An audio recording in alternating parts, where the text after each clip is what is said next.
Session of the day. Thank you for that awesome panel. Thank you, Terry. Thank you, group. That was excellent. We have one more panel for you to end the day on. I'd like to introduce my fellow panelists to the stage.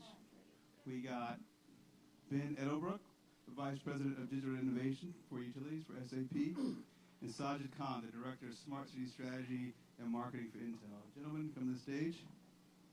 Thank you, Ben. Thank you, Sajid. So you guys have been hearing a lot about startups from utilities, and we wanted to end it where I think all this stuff is going. And wow, this chair is high and I have short legs.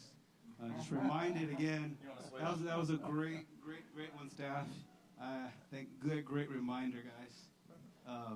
But yeah. So in all seriousness, a fascinating discussion here with two great panelists that can really sort of bring everything together of how do we work with these two very different entities that at the end of the day have the same goal, but there's a lot of things in between that need to happen, as you've been hearing throughout the day.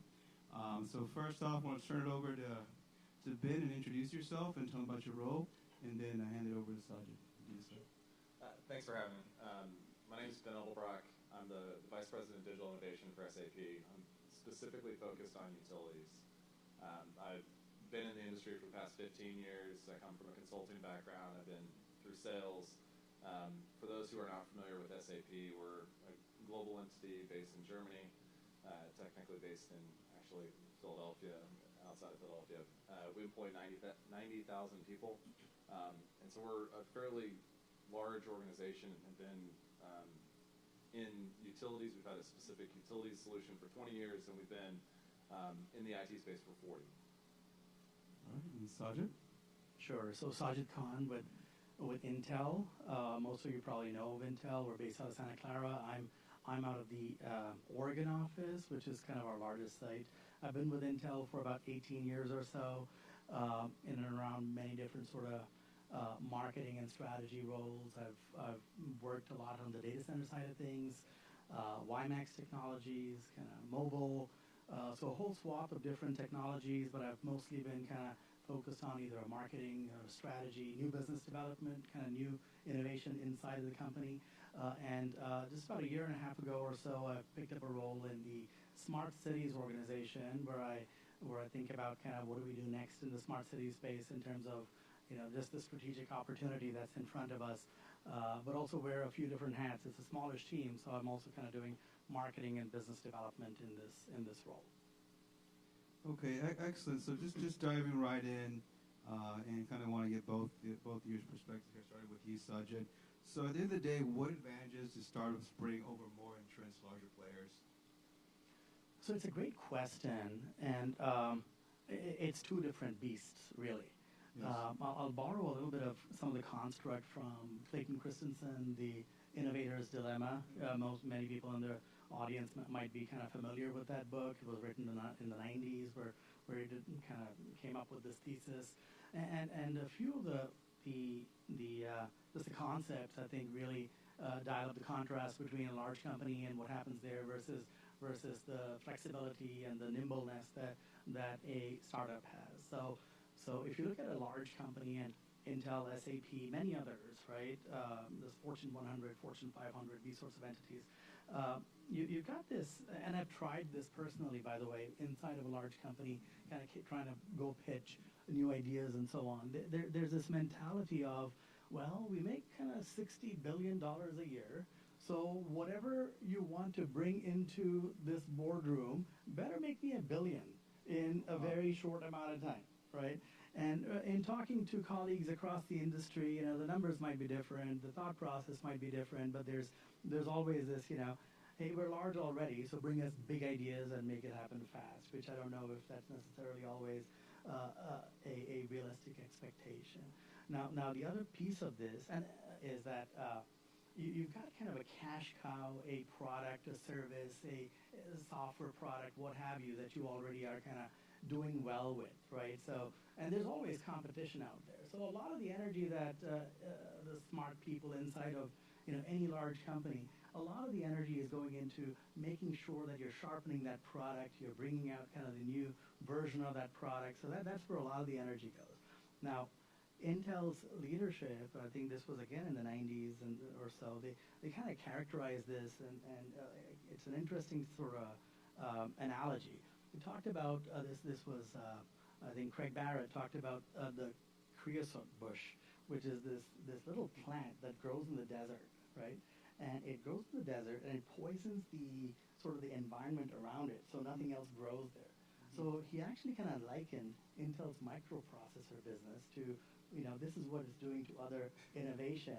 And obviously the thought process was to bring this to the forefront and get folks to really think about how do you innovate inside a large company, right? Now, on the flip side, a startup, none of these encumbrances, right? You got passion, you've got an idea, you want to go off and do something, and it could be a much smaller amount of money, and you get focused on it, and you get it done. So startups are their own beast. They make the world a better place, and they're an important part of how innovation happens. Excellent. Ben, I see shaking your head quite a bit. Love to hear your thoughts on this. I'll try not to air too much dirty laundry on SAP as we go, but we Do made tell. it. Yes, yeah. So we made an announcement. Our CEO Bill McDermott made an announcement 5 years ago that SAP was now the cloud company powered by HANA, and that was 5 years ago. And so throughout the course of that, I've seen kind of the pace of innovation within the organization. I equate us to more of a tanker. We're a tanker that you're trying to turn, and in 5 years, I would say we've made the turn, but it's only really through the enablement of partners, the enablement of startups and investments in those areas that we can start to do that, because to try to do it on our own, it's been extremely difficult. What we do is we have a tendency to fence and to surround our flagship products and then micro-innovate within that space, focused on how do we kind of change the perception, but not necessarily change the product. And really the disruption that comes from the innovators is that they're going to completely change that whole space. And our micro-innovations will never keep up with what's happening. So we tend to, yes, we are a cloud company now powered by HANA, but it wasn't without acquiring Ariba, acquiring Fieldglass, acquiring Concur, and acquisitions that we made in that space that powered that innovation. Oh, excellent. So now turning to you, Sajid. So those are great points there. So can you point to any use cases where you could talk about maybe where startups in particular or a certain technology had played a role in smart cities in particular, where maybe they had a certain solution that was a perfect fit for a project, and really expand on some use case there where it's involving Sure, startups. absolutely. So just a little bit of quick context before I kind of delve into that question. So the Smart Cities team inside of Intel, obviously the ingredients that Intel has been kind of developing, be it CPUs on the server side or on the edge and so on, are going into smart city solutions and have been for some time now.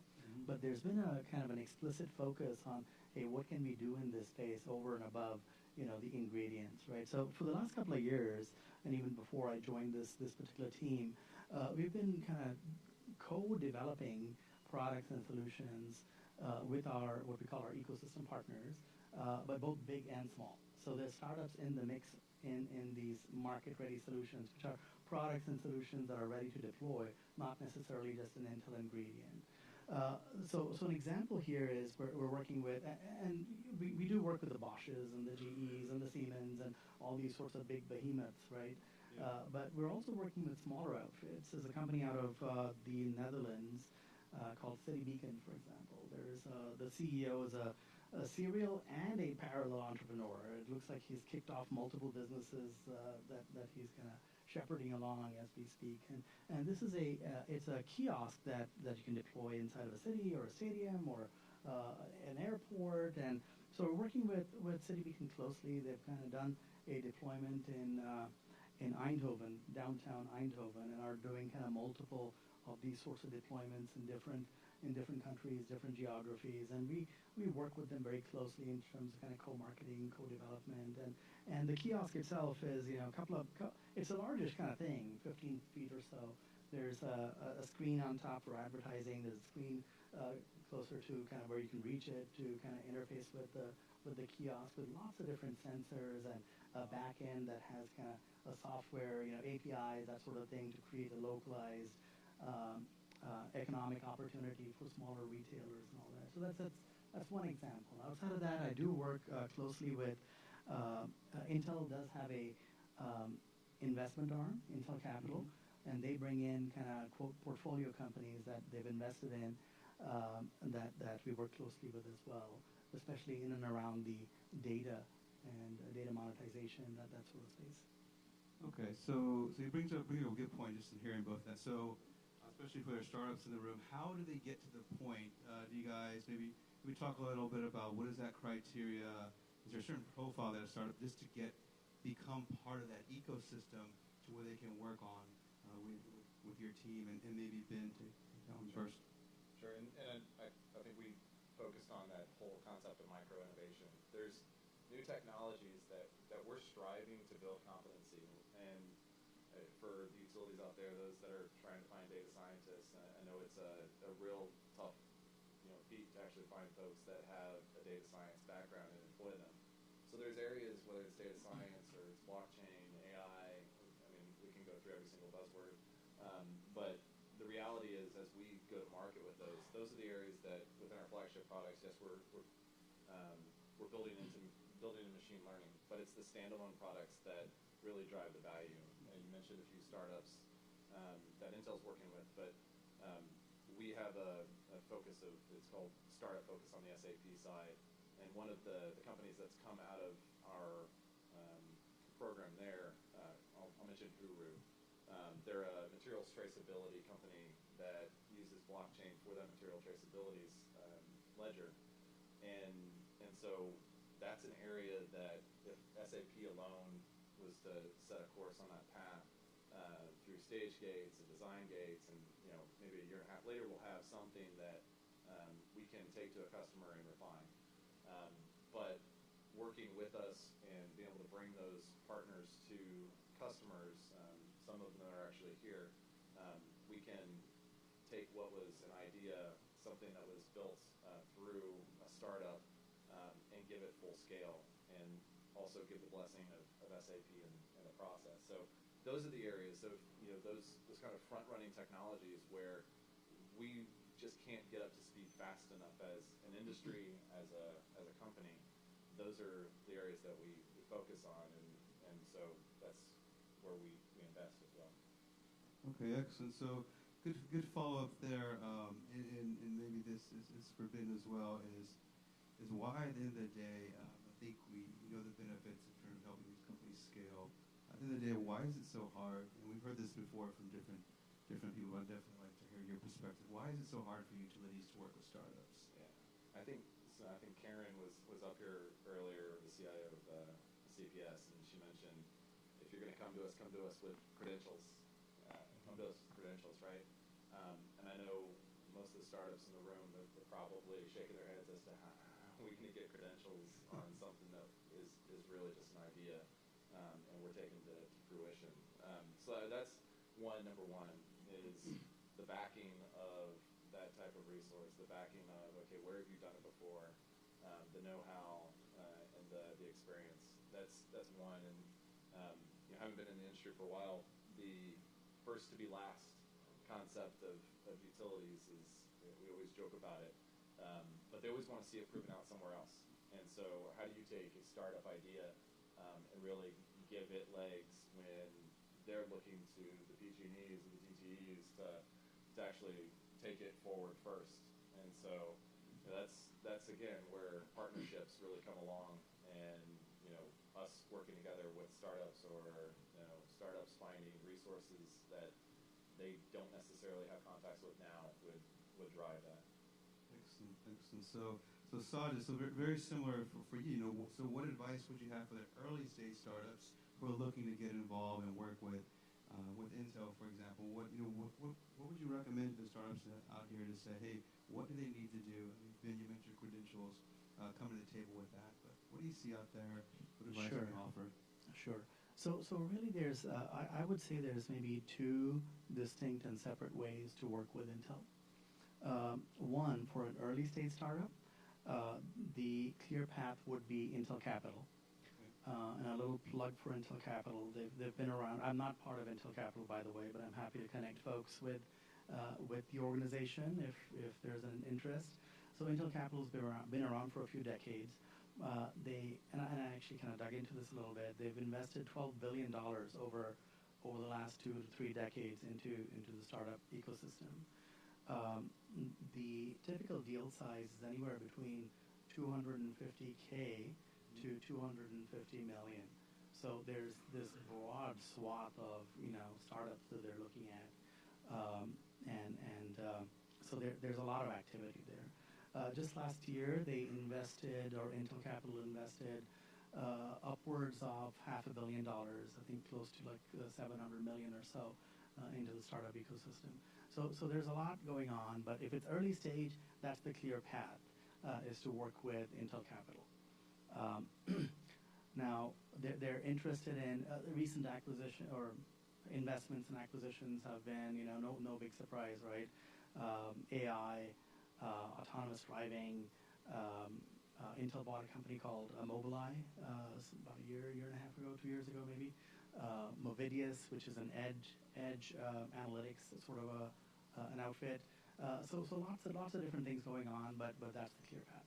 If there's a more mature sort of platform, the type that I described earlier, City Beacon, which is ready for deployment, has been sort of proven out, which there's always that little bit of that catch-22, right, of, hey, where do you kind of go prove yourself out? But if it's a proven technology, proven use case, then you can talk to my group, basically, right, that is looking for innovation, but is looking for innovation that's been sort of proven out a little bit and is ready to go and is ready to deploy. So those are maybe the two ways that I would suggest working with Intel in this space. Thank you.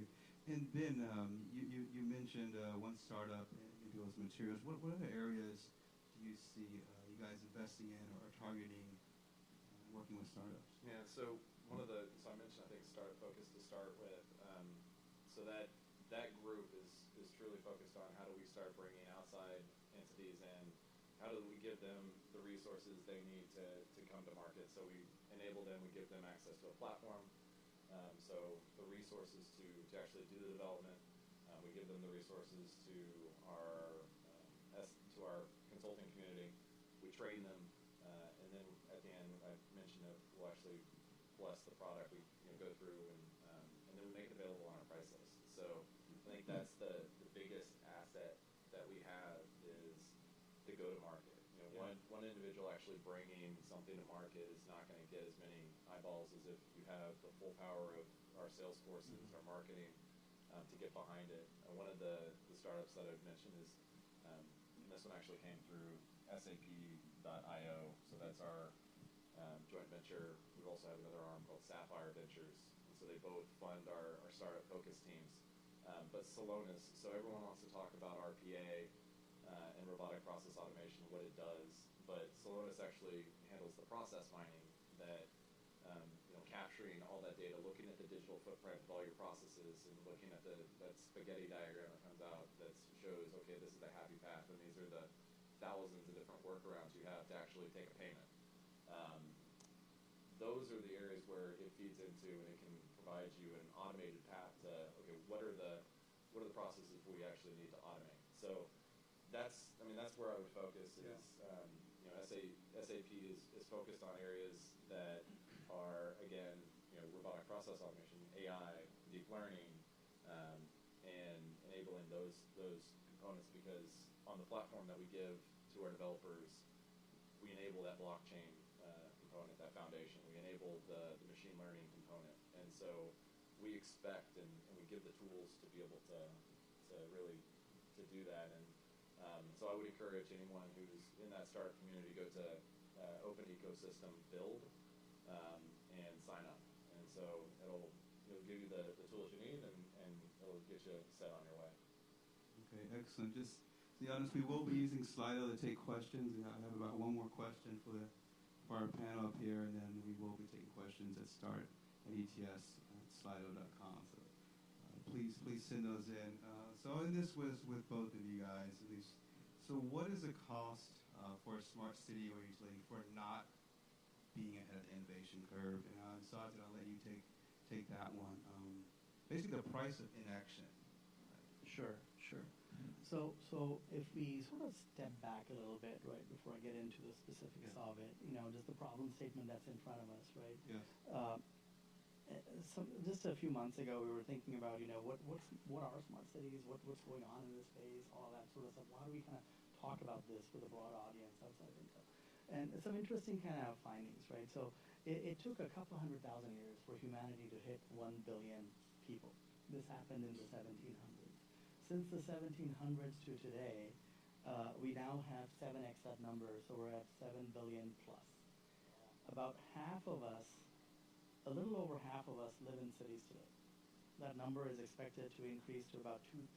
That'll happen in around 2050. Mm-hmm. And that if the cumulative number of, what that means is 2.5 billion additional human beings will live in cities, right? So sort of the magnitude of what's in front of us and the challenges. When you think of cities, any big city, right? I'm not going to name any big cities, but you think of any big city. You think about congestion. You think about kind of environmental issues and the air you breathe and the traffic that you're faced with, all these sorts of things. Now, smart city related technologies, right? And smart cities to me is sort of a catchphrase. It's just it's two words. It comes across quickly. You think about something like, hey, it's like the Jetsons, right? It's some futuristic state. So underneath that is all these different technologies, right? Everything from software to databases to HANA to microprocessors to communications and 5G. All these things are we're looking to kind of solve problems with it, right? And if you solve those problems in an effective way, we actually did some research that indicates that lots of benefits, but one of the key things that can happen is it can free up time. It can kind of reduce crime and make the environment better, all these sorts of things, right? So picture two cities, one that kind of does all these things and does it right and makes the city more attractive and kind of benefits from all the economic advantages and all the innovation and attracting, folks like yourselves in the audience who kind of move there and do good things, versus city B doesn't do any of that, right? So it's really a competitive imperative, and if you kind of, in a cumulative way, city by city by city, this can impact a state, a nation, that sort of a thing. So you need that sort of you need cities to become better, smarter, as more people kind of live there in order to make that city more attractive to live in. Excellent. Good. Yeah, on the utility side, I guess there's two ways to answer this. There's, what's the penalty really for not keeping up the pace of innovation for utilities, and then really from a startup's perspective, right? So I think DCG did a study a year or two back that said by 2020, 75% of cars will be connected cars, and the wealth of knowledge is going to come from that. And then by 2025, it was going to be a $42 billion industry. And so, every day I'm working with utilities, and the pace of innovation greatly varies from location to location, where just being able to provide simple analytics is a challenge in one location, as opposed to we're exploring the fringes of what blockchain can really do in others. And so it really depends on regulatory climate what keeping up that pace of innovation is, but at the end of the day, the consumer's going to drive that.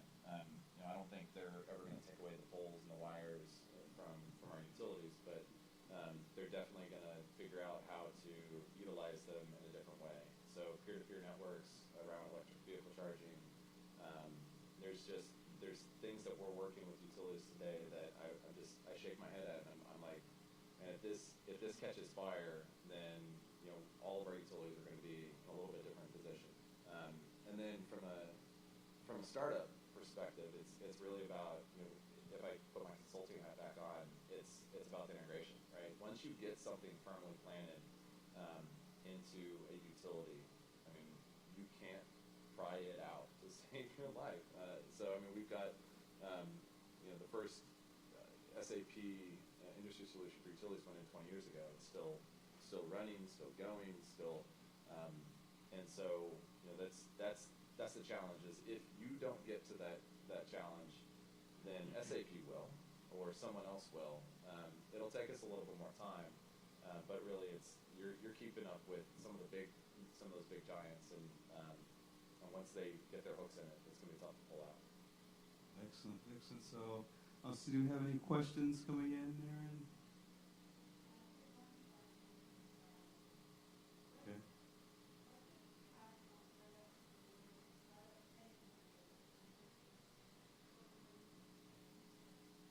Great question about a startup petting zoo. I'd love to hear both of your responses. I was hoping you'd go first. Yeah, so I mean, and so we have very attractive startups that come through our startup focus program, and a lot of times, and shamefully, we do take them on a bit of a roadshow where their innovation is our innovation, and we try to leverage that. But I mean, to the advantage of that startup, right? So they're getting that exposure, they're getting that credentialing, they get to ride our credentials as much as we get to ride theirs. I think the important thing that you have to focus on to avoid that is to firmly root, what it is you're bringing to the table, what it is that what you're going to operate around, right? So we have partners that are absolutely inflexible about us taking them to a meeting until it's fully qualified. And so you may not have all the power in the room, but you have the technology, and those partners are going to utilize you just as much as you're going to utilize them. So just be very firm about what it takes to get you in that room, because they need you as much as you need them. I would sort of echo the same sort of sentiment, and I've seen this happen, at Intel and other places as well. There's a lot of different organizations. They all want to learn about what startup A is doing and look at it from different angles and different opportunities and those sorts of things. So maybe a little bit of upfront, clear communication about what the company is and is not, how you can work with a large company like Intel, and what is not supportable from a resource perspective and so on. It would be a good thing. But it's easier a little bit to say than to do, because every opportunity seems like, wow, this might lead to something, right? And it is a challenge, but I think clear communication in the case of Intel, you usually get, if there's an investment in the company, you usually get a business development manager that connects the startup inside of Intel and outside of Intel. That's his or her job to do that. But being very explicit, being very clear about what do you want out of it, and what are the kind of the parameters or the guardrails that apply. And force that cross-skilling too. I mean, you have a good point there, that business development role, and making sure that all of the folks that are selling for that company they're up to speed on what your technology does, on what you can do, and they can do the pre-sales effort, and you don't get taken on this dog and pony show everywhere. Anything else, Aaron?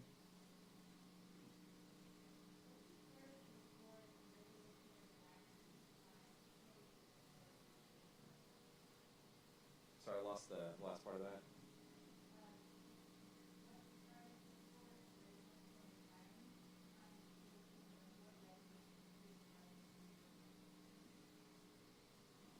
So one of the things that I think you're going to struggle with in facing any regulatory environment, I go back to that credentialing. Partnership is key. I mean, I would not approach a regulated utility unless you have a strong end with that regulated utility. I mean, there are a few that have development funds, that have organizations that their goal is outreach to the community, and I know CPS is really great about that. But from a regulated entity, your need to form those relationships, build those relationships, I'd look to whether it's an SI in the community, or potentially an bridge those gaps unless you have a really strong value proposition. I mean, the barriers to entry for a regulated utility are really high. I mean, just take it from a guy who was selling software for many years and some of it unproven.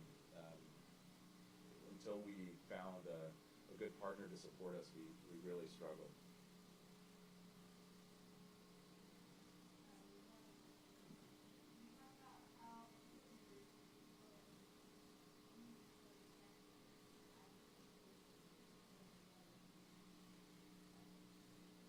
Let's talk about the importance of IT, OT, maybe Ben and then Sajid. I think that one weighs for smart cities too. I